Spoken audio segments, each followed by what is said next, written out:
வணக்கம் மேடம். வணக்கம். தமிழகத்துல பாத்தீங்கன்னா, தாவேகா அரசு அமைந்து 100 நாட்கள் மேல கடந்து விட்டது அப்படின்னு பாத்தீங்கன்னா, விளம்பரம் செஞ்சுட்டு இருக்காங்க. ஒரு புகழ்ந்து பாடிட்டு இருக்காங்க. இந்த நேரத்துல மதுரையில பாத்தீங்கன்னா, ஒரு காவல் மரணம் ஏற்பட்டிருக்கு அப்படின்ற தகவலும் வெளியாகி ஒரு அதிர்ச்சி ஏற்படுத்தியிருக்கு. தொடர்ச்சியாக இந்த லாக்அப் டெத்ன்றது பாத்தீங்கன்னா, தாவேகா அரசுல தொடர்ந்து வந்துட்டு இருக்கு. நீங்க எப்படி பாக்குறீங்க மேடம்? வணக்கம். உங்களுக்கும் உங்க நேயர்களுக்கும் வணக்கம். இப்ப மதுரையில மட்டும் ஒரு காவல் இருக்கிற ஒரு விசாரணை கைதி மரணம் சொல்லி குறிப்பிட்றீங்க. கிட்டத்தட்ட 100 நாள்ல எத்தனை மரணங்கிறது கையில் எடுங்க கணக்கு. நம்மளே இந்த உங்க சேனல்ல பேசியிருக்கோம். அதாவது வந்து இந்த அஜித்குமாருடைய கொலை வழக்கும் போது என்ன சொன்னாங்க, சாரி வாடா, எங்களுக்கு வந்து என்ன வேணும்னு கேட்டாங்க, நியாயம் வேணும்னு கேட்டாங்க. சொன்னாங்களா இல்லையா? அப்புறம் வீட்டுக்கு போய் பார்க்கறது, அங்கங்க போராட்டம் அதெல்லாம் கையில் எடுத்தாங்க. அதுக்கப்புறம் பார்த்தீங்கன்னா எத்தனை காவல் மரணம். கன்னியாகுமரி ஒரு மாற்றுத்திறனாளி அழைச்சிட்டு போய் அவர் இருந்ததுக்கு பதில் வரல. அதுக்கப்புறம் இன்னைக்கு சொல்றீங்க. அதே மாதிரி இப்போ பார்த்தீங்கன்னா இந்த கோவை அமுதன்கிற ஒரு பையன் வந்து மிஸ்டீரியஸ் டெத்துங்கிறாங்க. அவங்க அம்மா அப்பா சொல்றது வந்து ட்ரக்கு லிஸ்ட்டை கொடுத்ததுனால அந்த மாஃபியாவில் கொலை செய்யப்பட்டான்னு சொல்கிறாங்க. காலேஜ் தரப்பில் அவங்க காலேஜில் யாரோ ஸ்டாஃபை வந்து கேட்டதுக்கு இவங்க ஏதோ கண்டிச்சாங்க, மிரட்டினாங்க, அதனால அவங்க ஸ்டாஃப்லாம் வந்து போராட்டம் நடந்தாங்க, சஸ்பெண்ட் பண்ணோம். அந்த பையன் அதில் அப்செட்டில் இருந்தாங்க, அவங்க வீட்டில் இருந்தாங்க, அப்பா அம்மா கிட்ட இருக்கும்போது நடந்தது, அவங்க கை கழுவுறாங்க. போலீஸ் தரப்பில் இல்லை விசாரணைக்கு கூப்பிட்டு வந்தோம் அப்புறம் அப்படி இப்படி சொல்லி மழுப்புறாங்க, தெளிவான பதில் இல்லை. இந்த மாதிரி சமயத்தில் இன்னும் அதுக்கு போராட்டம் நடத்தி அதுக்கு மரண இது பிரேத பரிசோதனையோட அறிக்கை இன்னும் வெளியில் வரல. அதில் வெளியில் வந்தால் எத்தனை ஊன்ஸ் இருந்தது, எத்தனை டெத்து, எத்தனை காரணம், பிளட்ல ஆல்கால் இருந்ததா, என்ன எல்லாம் தெளிவாக வரும். எந்த நிமிஷத்துக்கு எப்படி மரணம் சம்பவிச்சதுங்கிறது. அது வராத வரைக்கும் நமக்கு அது என்னங்கிறது தெரியல. அது ஒரு கொஸ்டின் மார்க்காக இருக்கு. அதையும் தவிர இப்போ வந்து நேற்றுக்கு நார்த்து சென்னையில் சிறுவன் வந்து 10, 20, 30 சிறுவர்களால் அடிக்கப்பட்டு கொல்லப்பட்டாங்கிறது அதாவது மறைக்கிறாங்க. எது உண்மைன்னு தெரியும். அதில் ஒரு தெளிவு இல்லை. இன்னைக்கு மதுரையில் ஸோ மக்களை பாதுகாக்க வேண்டி ரீல்ஸ் போட்டுக்கிட்டு இருக்கிற இந்த அரசு வந்து 100 நாள் கம்ப்ளீஷனில் இவ்வளவு உயிர்களோட ஓட்டை வாங்கியிருக்கு. அத்தனை உயிர்களோட ஓட்டும் அவங்களுக்கு கிடைச்சிருக்கு ஆட்சியில் வரதுக்கு. ஆனால் அவங்களுக்கு உயிர் பாதுகாப்பு எல்லாம் போயிடுச்சு. அது இந்த மாதிரி இன்னைக்கு வந்து பிரேமலதா மேடம் வந்து இதுக்கு போயிட்டேன்னு அசம்பிளி முடிச்சுட்டு வெளியில் வந்து பேசுகிறாங்க. ஒரு கரூரில் ஒரு மூதாட்டி வந்து ஒருத்தரை வார்ன் பண்ணிக்கிட்டே இருக்காங்க, 5-6 குழந்தைங்கள மாதிரி பண்ணாதன்னு சொல்லிக்கிட்டே இருக்காங்க. அதையும் கேட்காம தன்னுடைய பேத்திக்கிட்ட, ரொம்ப 5 வயசு பேத்திக்கிட்ட போய் எல்லாம் வம்பு பண்ற சமயத்தில் பொறுக்க முடியாத தன் கையில் இருந்த இந்த பயிராக இருக்கிற அரிவாளை எடுத்து வெட்டிட்டாங்கன்னு. அப்போ அந்த இடத்துல வேலு நாச்சியாராக வராங்கன்ட்டு. இப்போ மக்களே தன்னுடைய பாதுகாத்து கொள்ள வேண்டிய நிலைமைக்கு பெண்கள் தள்ளப்பட்டிருக்காங்க அப்படிங்கிற அளவுக்கு அவங்க பேசுகிறாங்க. இது என்கவுண்டர் ரீஜியம் ஆரம்பிச்சது அடங்காதுன்னு சொல்லி மேடம் பேசுகிறாங்க. அப்போ ஒரு பெண் வந்து கேவலமாக பேசினாங்கிறதுக்கோசரம் வெகுண்டு எழுந்து உதயநிதி ஸ்டாலின் தவறுதலா அரெஸ்ட் பண்ண போன இவங்க இன்னைக்கு இந்த இத்தனை குழந்தைகளுடைய பாலியல் தொந்தரவுல போன திமுக தூத்து மேமே, அதாவது நீனா நானே இது வந்து தான் பேசிட்டு இருக்காங்களே தவிர அவங்கள பத்தி பேசாம நாங்க மாறுதலா செஞ்சிருக்கோங்கிறது எந்த இடத்துலயும் பதிவு ரெக்கார்டு கிடையாது. இவங்க சொல்லியிருக்கிற அத்தனை சாதைகளை பற்றியும் நீங்க பாத்தீங்கன்னா எத்தனை தொழிற்சாலை வந்திருக்கு. இந்த புரிந்து சொல்றாங்களே இந்த அக்ரிமெண்ட் எல்லாம் அப்படியே தான் திமுகவும் சொல்லிச்சு. ஆனா ஒன்றும் நடக்கல. சட்டமன்ற உறுப்பினர் பேசுறேன், என்ன பேசுறாரு, நான் வந்து இங்க கேட்டு கிட்ட வரேன், சபரீசன் நினைக்கிறேன், கேட்டு கிட்ட வரேன், ட்ரெயின்ல வந்து ஆட்டோவில் வந்து இறங்குறேன், என்னை யாருன்னு சொல்லிட்டு காவலர் கேட்குறாங்க, நான் வந்து சட்டமன்ற உறுப்பினர் அப்படி சொல்லி உள்ள வரேன்னு. இந்த அளவுக்கு சட்டமன்ற உறுப்பினரே காவல்துறைக்கு தெரியாம இருக்காங்க, அசம்பிளியில் உள்ள இருக்காங்க. இவங்களுக்கு என்ன ஒரு மக்கள் சேவை செஞ்சு இவங்க சட்டமன்ற உறுப்பினர் ஆயிருக்காங்க. அப்ப ஒரு ஒரு விஜய்ங்கிற ஒரு பிம்பத்தை வச்சு இவங்க சட்டமன்ற உறுப்பினர் ஆயிட்டு இனிமே சுத்தி போய் ஏங்க சட்டமன்ற உறுப்பினர் எப்படி தேர்ந்தெடுக்கப்படுறாங்க? நான் இப்ப என்னுடைய தொகுதியில மக்களுக்கு வேண்டிய சேவைகளை செஞ்சேனாக்கா ஒரு லீடர் அப்படி நமக்கு செஞ்சு கொடுப்பாரு, நம்ம கிட்ட ஒரு ஏஜென்ட்டா ஒப்படைக்கிறாங்க அவங்க பிரின்சிபலாக இருந்துகிட்டு. அப்ப நீங்க யாரும் கூட இங்க தெரியாத அளவுக்கு வந்துட்டீங்க. நீங்க ஒரு சட்டமன்ற உறுப்பினர் வந்துட்டீங்கன்னா நீங்க கார் எடுத்துட்டு போய் என்ன சுத்தி பாக்குறீங்க? நீங்க முதல்ல சேவை செஞ்சுட்டு நீங்க சட்டமன்ற உறுப்பினர் ஆயிருக்கணும். ஒருடைய கல்ட்டு கலாச்சாரத்தில் சட்டமன்ற உறுப்பினர் ஆகிட்டு இனிமேல் சுத்தப்பற காரை கொடுங்கனாக்கா இது எந்த வித யாருடைய பணம்? எங்களுடைய வரி பணம். நான் ஒரு நாள் இன்னைக்கு வரி பணம் கட்டுறதுக்கு ஆகஸ்ட் 15 டிலே ஆச்சுன்னா பெனல்ட்டி போட்டு மத்திய அரசினுடைய வருவாய்த்துறை நம்மளை வருமான வரித்துறை பின்துரத்துது. எங்க பணத்தை எடுத்தியே அந்த 150 கோடியை கொண்டு போய் இதை வந்து ஈவன் இன்னைக்கு கம்யூனிஸ்ட் என்ன சொல்லியிருக்கேன், அந்த திட்டத்தை நாங்கள் ஏற்றுக்கொள்ள முடியாதுன்னு சொல்லியிருக்கேன். இன்னைக்கு கடன் 20,000 கோடி கடனை வாங்கிட்டீங்க மூணு மாசத்துக்குள்ள.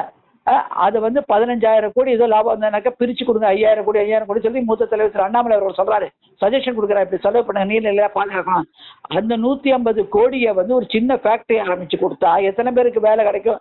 மகளிர் திட்டத்தில் இன்னைக்கு ஊழல்னு சொல்லிட்டு இன்னைக்கு வெளியில வருது 150 கோடிக்கு ஒரு 8 மாவட்டங்களை மட்டும் தணிக்கையில் செஞ்சதுல இந்த அளவுக்கு கடன் லூட்டிங் இருக்கச்சே மேல நீங்க எப்படி சமாளிக்க போறீங்க? அந்த 234 பேர் தான் சுகமா வாழணுமா? போய் பார்க்கறது ஏன் பைக்கில் போய் பார்க்க முடியாதா கிராமங்கள்லாம்? இப்போ என்னுடைய வேளச்சேரி தொகுதி எடுத்துப்போம். வேளச்சேரி தொகுதி எங்கேருந்து ஆரம்பிக்குது? இந்த அடையாருடைய ரிவருக்கு அந்த பக்கத்துல இருந்து இந்த பக்கம் அந்த காந்தி நகர்ல கெனால் சைடு கூட்டுப்புறத்துக்கு முன்னாடி இந்த பக்கம் வேளச்சேரி ஏண்டு. இதை வந்து சாதாரண பைக்கில் போய் சுற்றி பார்க்க முடியாதா? அதையும் தாண்டி உங்க உறுப்பினர்களுடைய மாவட்ட தலைவர் இருக்காரு, உங்க தொண்டர்கள் இருக்காங்க, ஆபீஸ்ல எம்எல்ஏ ஒவ்வொரு எம்எல்ஏ இருக்காங்க, வேளச்சேரி தொகுதி எம்எல்ஏ எல்லா எம்எல்ஏட்டு அந்தந்த மினிஸ்டர் எல்லா எம்எல்ஏ கேட்டு நீங்க என்ன நடந்திருக்கு ரிப்போர்ட்டை கொடுங்க, உங்களுக்கு என்ன வேணும் நான் கிளியர் பண்ண சொல்றேன் அப்படின்னு சொல்ல மினிஸ்டர் போய் அப்ப எம்எல்ஏ பண்ணலாம்ல? ஆபீஸ் கட்டி கொடுத்துருக்காங்கல்ல, ஆபீஸ்ல வந்து இது கிரிவன்சஸ் செல் வச்சிருக்கீங்களா, வாங்குறீங்கல்ல? அப்போ உங்க தொண்டர்கள் அந்த சட்டமன்ற உறுப்பினராக மாறியவங்க உங்க தொகுதியில் இருக்கிற உங்க தாவேக்காவோட தொண்டர்கள் இருக்காங்க, அவங்கள அமைச்சு ஒவ்வொரு பூத்லயா போய் பார்த்து என்ன பிரச்சனை சொல்லி வாங்கி பண்ண முடியாதா? எம்எல்ஏ சுத்தணுமா? சுத்தாமே இப்பெல்லாம் டிஜிட்டல் காலங்க, ஏஐ காலம். ஏஐ காலத்துல எல்லா இடத்தையும் ஃபிக்ஸ் பண்ணாலும் தெரியும் என்னென்ன பிரச்சனைட்டு ஆப்லேயே சொல்லலாம். நீங்க என்ன சொன்னீங்க? மக்கள் வந்து கஷ்டமே படாம ஒரே ஆப்லயே பர்த் சர்டிஃபிகேட் வாங்கலாம், டெத் சர்டிஃபிகேட் வாங்கலாம், இது அப்ளை பண்ணலாம், இது ரிஜிஸ்ட்ரேஷன் பண்ணிக்கலாம் எல்லாம் சொல்லிட்டு இப்போ எதுக்கு ஊர் சுத்துறதுக்கு அவங்களுக்கு கார் கொடுக்குறீங்க? நீங்கள் தான் ஆப் இன்ட்ரடியூஸ் பண்ணி ஆப்பை போட்டு நான் வந்து இவருக்கு வந்து என்னுடைய சட்டமன்ற உறுப்பினருக்கு ரிஜிஸ்டர் பண்ணிட்டா அவர் ஒன்றே எனக்கு அட்டென்ட் பண்ணுங்க, அந்த இவங்களை அதிகாரிகளை கூப்பிட்டு இங்கே corporation panchayat municipality what ever it is local body அதிகாரிகளை கூப்பிட்டு பண்ணணுங்க. அதை பண்ணுறதை விட்டுட்டு இது காரை சுற்றி பார்க்கணுமா? பெட்ரோல் இன்னைக்கு வந்து பொல்யூஷனை குறைக்கணும்னு சொல்கிறாங்க.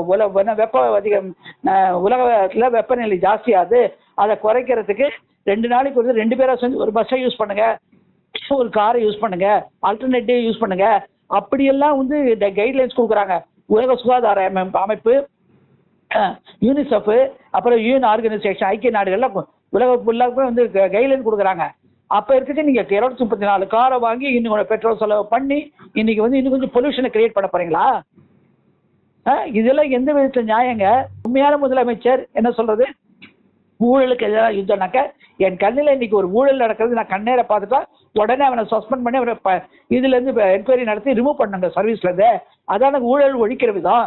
என் கையில் இருக்கு, நீ ஊழல் பண்ணியிருக்கேன் கையில் இருக்கு, மறுபடியும் இருந்தால் அட என்னையா பண்ண போறாரு, போறச்சே பார்த்தீங்களா கோர்ட் இருக்கு, நம்ம ஸ்டே வாங்கிக்கலாம்.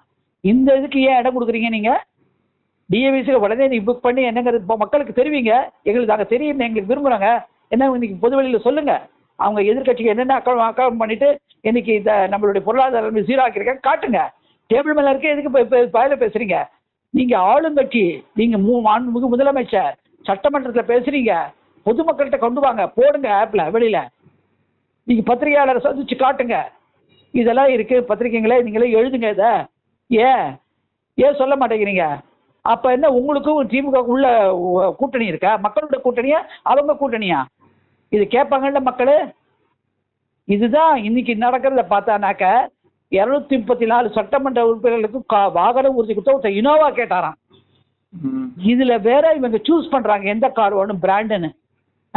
அப்ப இவங்க என்ன சொபஸ்டிகேட்டட் லைஃப் வாங்குறதுக்கு சட்டமன்ற உறுப்பினராக சொகுசு வாழ்க்கை வாழறதுக்கு வந்தாங்களா? அப்ப மக்கள் சொகுசு வாழ வாங்கணும்னு என்ன இல்லையா? சட்டமன்றத்துல இந்த தொகுதியில இந்த பிரச்சனை இருக்கு, பில்டிங் கட்டி கொடுக்கணும், இத்தனை பேருக்கு நம்ம வந்து வீடு கட்டி கொடுக்கணும், அந்த ஏழைகள் செஞ்சுக்கணும், அந்த பேச்சு எங்க பேசுனீங்க? அது சுத்தி ஏன் பாப்பானா? உங்க அந்தந்த வார்டுல இருக்காங்கல்ல அந்த வார்டு உறுப்பினர்கள், அவங்க கேட்டா தெரியாது அந்த வார்டுல என்னென்ன பிரச்சனை இருக்குன்னு. ஆப்லயே நீங்க ஆப்லயே ஜூம் மீட்டிங் போடுங்க. நீங்க செலவை குறைங்க. எதுக்கு செலவு இன்க்ரீஸ்? கடன் அடைக்கிறதுக்கு செலவை குறைக்கணும். கடன் அடைக்கிறதுக்கோசரம் நான் மேல கடன் வாங்குவேன், வட்டியை கட்டுவேன், மீதலுக்கு பிரிச்சு கொடுப்பேன். இது என்ன பொருளாதாரம்? இது என்ன மேனேஜ்மெண்ட்? என்ன அட்மினிஸ்ட்ரேஷனு? நாங்க சொல்றது தப்பா இல்லையா? இப்ப நீங்க சொல்லுங்க சகோதரர். 32,000 ரூபாய் இன்னைக்கு இது வாங்கியிருக்கீங்க வரி, சொத்து வரி எகிரி வந்திருக்கு. எனக்கு கரண்ட் பில்லு, நான் ஒத்தி தான் வீட்டில் இருக்க, வீடு பூட்டி இருக்கு தானே, எனக்கு 4,000 ரூபாய் பில் வந்திருக்கு. ஜனங்களுக்கு 6,000 ரூபாய் வந்து 1 ரூபானாக்கா 6,000 ரூபாய், 6,000 கோடி ஏற்றிட்டீங்க. அங்கே பணத்தை ஏற்றுறீங்க, எங்கள் தலையில் கரண்ட் பில்லு எகிரிடுச்சு, சொத்து வரி ஏற்றி உங்களுக்கு காரு. திருப்பி திருப்பி அதான் சொல்கிறோம், லேவிஷ் லைஃப், ஆடம்பர வாழ்க்கை. சட்டமன்ற உறுப்பினர்கள் சேவை செய்கிற வந்துட்டு வாடம்பர வாழ்க்கை நீங்க கூட்டு கண்டிச்சிருக்கணுங்க. என்னங்க பேசுறீங்க? சைக்கிள் எடுத்து முடிச்சுட்டு ஒவ்வொரு கிராமத்துக்கு ஏங்க இப்ப விஓ இருக்காங்க, ரெவென்யூ டிபார்ட்மெண்ட்ல விஓ ஆர்ஐலாம் இருக்காங்க. அவங்க எல்லாம் கிராம கிராமமா போறாங்க. அவங்களுக்கு கார் கொடுங்களேன். தாசில்தார் அவளுக்கு தானே கொடுக்குறீங்க. அப்ப அவங்க எல்லாம் வந்து 1ஆம் தேதி சம்பளம் வாங்கிட்டு நடக்கணுமா? நீங்க 5 வருஷத்துல வரவங்க நீங்க கார்ல போகணுமா? ஏன் அந்த அரசு ஊழியர்கள் கண்ணு தெரியலையா? இது எந்த விதத்தில் ஏற்றுக்கொள்ள முடியும்? நிச்சயமா எது கேட்டாலும் 110 கீழே விதிச்சிட்டோம். 110 கீழே பாலிசி, அதை யாரும் கேள்வி கேட்க முடியாது. இது ஒரு என்ன சொல்றது ஜிமிக்ஸ், டிஎம்கேவோட ஜிமிக்ஸ். மற்றபடி ஒரு மாற்றமும் இல்லைங்க. எந்த அளவுக்கு சலுகைகளை குறைக்கிறாங்களோ அந்த அளவுக்கு தான் கடன் ஒழின்னு மக்கள் நினைச்சாங்க. ஆனால் கடன் மேல கடன் ஆரம்பிச்சுட்டு உனக்கு அதை தரேன் இதை தரேன், 25 லட்சம் ரூபாய் எப்படி மீட் பண்ணுவாங்க, 20 லட்சம் ரூபாய் எப்படி மீட் பண்ண போறாங்க? மத்திய அரசு கொடுக்க பார்த்தாமா சுகாதாரத்துறைக்கு எக்ஸ்ட்ரா ஃபண்டு? அது எப்படி கொடுப்பாங்க? மத்திய அரசு அவங்களுக்கு வந்து கார்டு கொடுக்குறாங்க, மத்திய அரசு காப்பீடு. அந்த காப்பீடை வாக்க மறுக்கிறீங்க. அப்ப திமுகவோட விமர்சனம், அவங்கள வேண்டப்பட்டவங்க பெரிய பெரிய மருத்துவமனைகள் கல்லூரிகள் நடத்துறாங்க, அதான் நீட் எதுக்குறாங்க. இப்ப நீங்க ஏன் உங்க இதுல எத்தனை பேர் கல்லூரி நடத்துறாங்க, எத்தனை பேர் ஹாஸ்பிட்டல் வச்சிருக்கீங்க? எதுக்கு நீங்க இப்ப என்ஹான்ஸ் பண்றீங்க? 25 லட்ச ரூபா இங்க 10 லட்ச ரூபா போடுமே, 8 லட்ச ரூபா போடுமே, அதுக்குள்ளே ஹார்ட் இது முடிஞ்சிடுமே.